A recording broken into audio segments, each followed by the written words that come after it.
The occupiers are trying to break through the Ukrainian defenses in the Kharkiv region as well. So next we'll discuss the operational situation in the Kupiansk area. We have a live connection. Ihor Yaremenko, Chief of Staff of the Artillery Reconnaissance Division of the Separate Artillery Brigade of the National Guard of Ukraine, is with us. Mr. Ihor, welcome to the broadcast. I wish you strong and unwavering health. As usual, I'd like to start with the QR code on the screen. This is a fundraiser. Please tell us a bit about it so that viewers understand what they are donating to.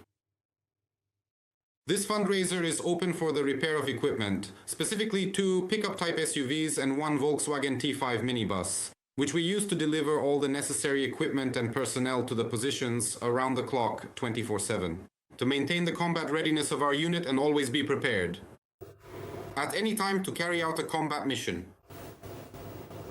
So please, I appeal to the viewers, let's help with the repair of the equipment. This is very much needed at the front. The QR code will be on the screen throughout our entire conversation. Please make use of it. If you can't use the QR code, use the card number. Anything, as long as you donate your hryvnias to help our military.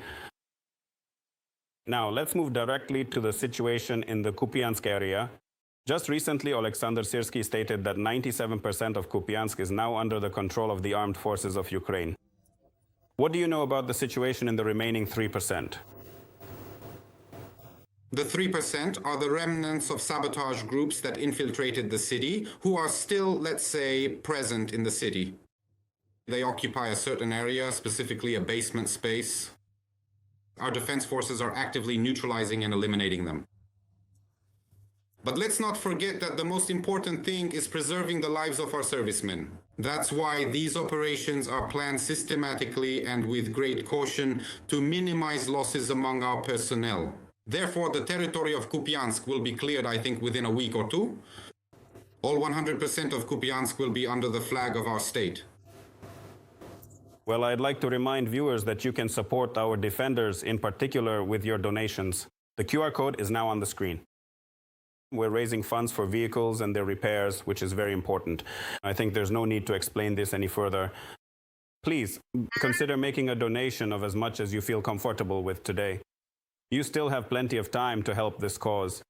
Tell me, since those forces are completely surrounded over there, and these occupiers are effectively blocked in, what can you tell us about their current state of morale? Perhaps you know something. Maybe there have been some interceptions or something like that?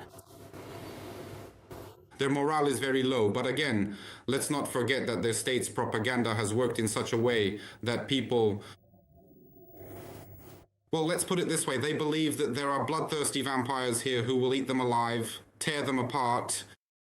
They don't even realize that surrendering and going into captivity at this stage, first of all, will ensure their survival. And secondly, let's say, they will stop suffering the way they are suffering now. But their propaganda has been effective. Their brains are completely washed. So even though their spirits and morale have become incredibly weak, they still continue to stubbornly cling to various fortified basement areas where they are currently located. However, every single person who refuses to surrender will be systematically eliminated, because only the brave and noble Ukrainian Cossacks should be walking upon this sacred ancestral land of ours. Mr. Ihor, I would like to focus a bit more on the fundraiser we are currently supporting. We are helping you raise funds. Could you please tell us about the importance of vehicles, especially pickups, for the front line? Why are they so urgently needed? First of all, you understand perfectly well that there are basically no roads on the front line. That's why pickups are one of the main types of transport. They have high off-road capability and are extremely important for moving our soldiers, including ours. You also understand perfectly well that there is constant mining by the enemy. Constant shelling, constant FPV drones, which destroy a lot of our equipment. That is precisely why there is such an incredibly urgent and critical need to keep all of these vehicles in peak combat-ready condition at all times.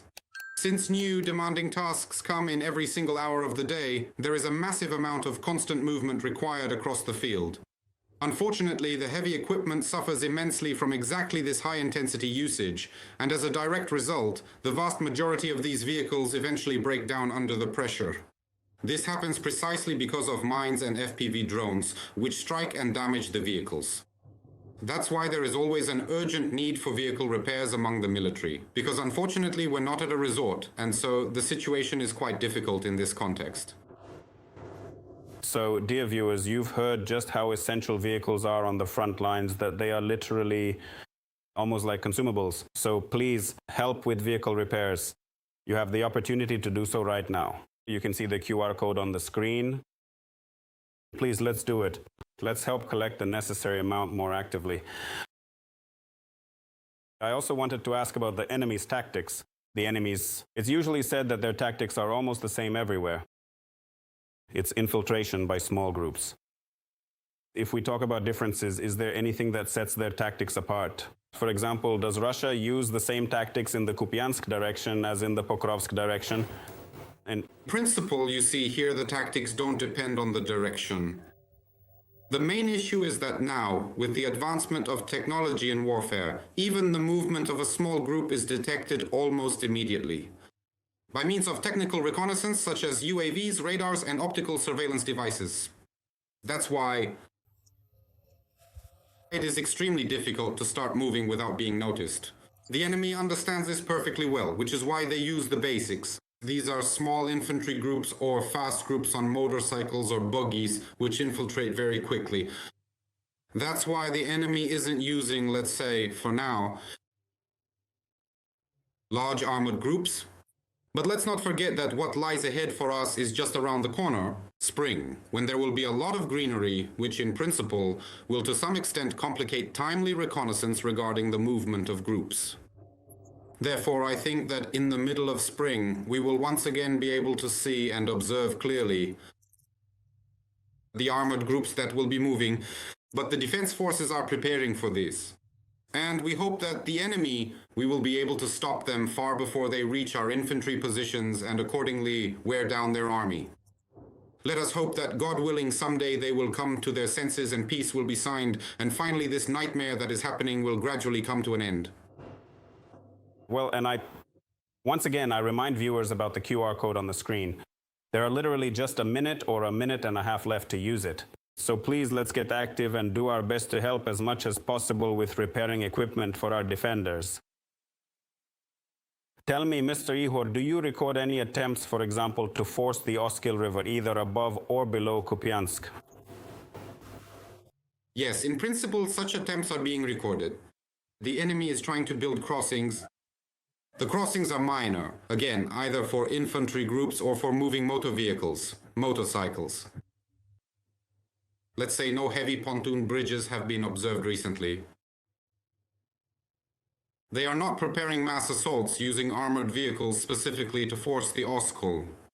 But small groups are constantly active, again, at different points along the Oskol. It can't be said that there is just one location. That's why the enemy is trying from different sides, using different routes to approach, build, and infiltrate. To be honest, already, the defense forces have gotten the hang of it. Everything is detected quite promptly, crossings are destroyed, and all enemy personnel attempting to cross to the other side of the river are eliminated.